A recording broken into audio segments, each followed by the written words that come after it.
প্রথমে আমার bag check up করছে ইয়ে দিয়ে ওই মেশিনে, তারপরে আবার এমনিতে চেক করছে, পরে জিজ্ঞাসা করছে। তাই আমি বললাম যে আমি বাংলাদেশ থেকে আসছি, ট্যুরিস্ট।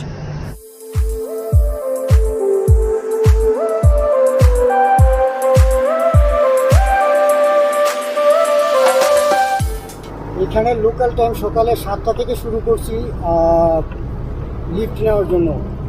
কোনোভাবে পসিবল না, কারণ এখানে সব রাস্তাঘাট বন্ধ।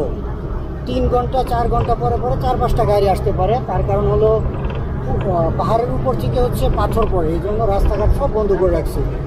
মানে লিফট তো দূরের কথা, টাকা দিয়েও গাড়ি মিলানো যাইতেছে না।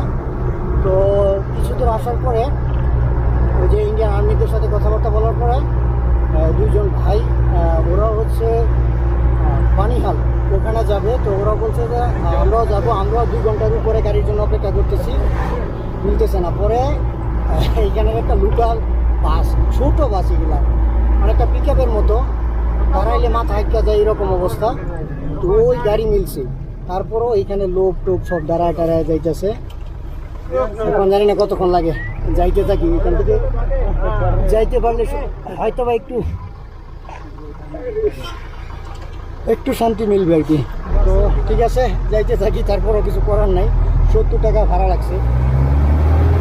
ব্যাপার না, যাইতে হবে। সবসময় হিচেকিং পসিবল হয় না।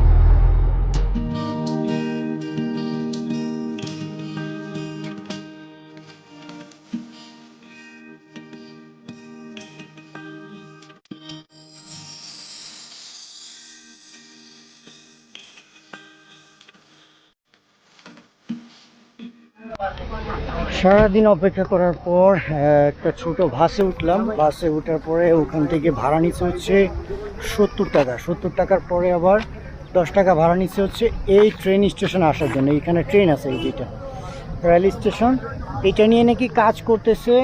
সম্ভবত আরও 1 বছরের মতো লাগবে, ওই বিভিন্ন পাহাড়ের ভিতরে টানেল করে।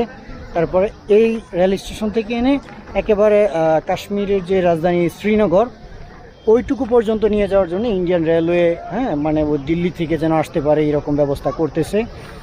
তো এইখানে ট্রেন স্টেশন আছে, এইখান থেকে মাত্র 20 টাকা লাগে হচ্ছে অনন্তনাগ। তো আমার হচ্ছে ওখানে যাইতে হবে, তারপর হচ্ছে পেহেলগাম। বাট এই ট্রেন স্টেশনের বাইরে কত সুন্দর দেখেন, এই যে প্লেস, সুবহানাল্লাহ, কত সুন্দর। মানে দেখা চোখ জোড়ানো যায় না, এত সুন্দর জায়গা, কত সুন্দর। আমার তো মনে চাইতেছে যে যদি পাখির মতো ডানা থাকতো তো শুধু উপরে উঠতাম আর উঠতাম, এত ভালো লাগতেছে। তো যাই হোক, ট্রেন মনে হয় হচ্ছে 5:30টায়, এখন বাজে হচ্ছে 4:30, মানে 5টা বা 5:30টার দিক দিয়ে আর কি। আধা ঘন্টা বা 1 ঘন্টার মতো লেট হবে। তো ট্রেন স্টেশনে কিছুক্ষণ অপেক্ষা করি, ক্ষুধা লাগছে, কিছু খাইতেও হবে। আর এই ছিল হচ্ছে প্লেস, কত সুন্দর, সুবহানাল্লাহ। এটাই হচ্ছে সৌন্দর্য কাশ্মীরের। তো ঠিক আছে, দেখি ট্রেন কখন আসে, কি করতে হয় না করতে হয়, বাকিটা পরে দেখতেছি।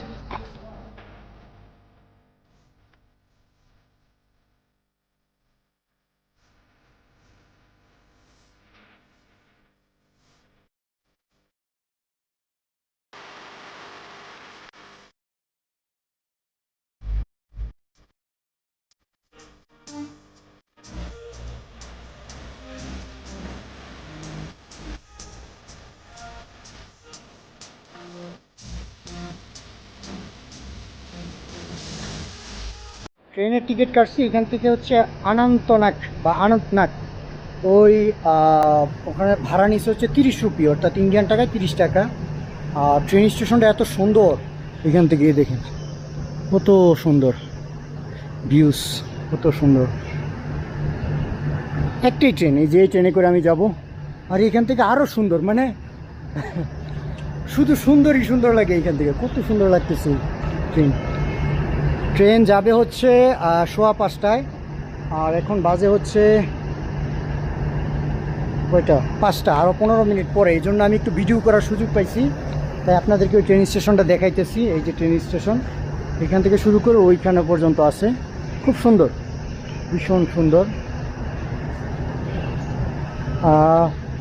প্রথমে আমার ব্যাগ চেক আপ করছে ইয়ে দিয়ে ওই মেশিনে, তারপরে আবার এমনিতে চেক করছে, পরে জিজ্ঞাসা করছে।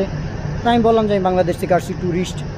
তো এটা বলার পরে আমার ছবি নিল, তারপর হচ্ছে পাসপোর্ট ভিসা এইগুলো ছবি টবি নিয়ে তারপর বলছে যাও বাবা কই বাত নেই, মানে সিকিউরিটি ইস্যুর জন্য রাখতে মানে রাখে, কোনো সমস্যা নেই। ওভারঅল সব কিছু ঠিক। আর ট্রেনও পুরো খালি, মানুষ নাই। তো এই ছিল হচ্ছে ট্রেন স্টেশন। আমি জানি না কোন দিকে যাবে, এদিকে যাবে না ওই দিকে যাবে, সম্ভবত এদিকে যাবে, হ্যাঁ এদিকে যাবে সম্ভবত। আর এই ছিল এখানকার ভিউ। 2-3টা প্ল্যাটফর্ম, খুব বেশি মানুষ আসা যাওয়া করে না। যখন ওই দিল্লির সাথে কানেকশন হয়ে যাবে তখন হয়তো বা প্রচুর ভিড় হতে পারে। ওভারঅল ট্রেন স্টেশনটা খুব সুন্দর। তো আমি 2-1টা ছবি তুলি, তারপরে হচ্ছে ট্রেনে উঠে বলবো। আর আনন্দনাগ যাই, তারপরে দেখি আপনাদেরকে আপডেট দিচ্ছি।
বেশি সময় লাগে নাই, ওই আধা ঘন্টার ভিতরেই, আধা ঘন্টা 40 মিনিট লাগছে, চলে আসছি। এই যে পিছনে হচ্ছে অনন্তনাগ ট্রেন স্টেশন। আর এখানে কিছু ভাই আছে, ওদের সাথে গল্প টল্প করতে করতে আসলাম। তো আজকে এই ভিডিও এখানেই কমপ্লিট করি, আর ভিডিও বাড়াবো না। দেখি কালকে কি করা যায়। আজকে এই ভিডিও এখানেই শেষ করি, দেখা হবে আপনাদের সাথে পরবর্তী ভিডিওতে। এই ভিডিও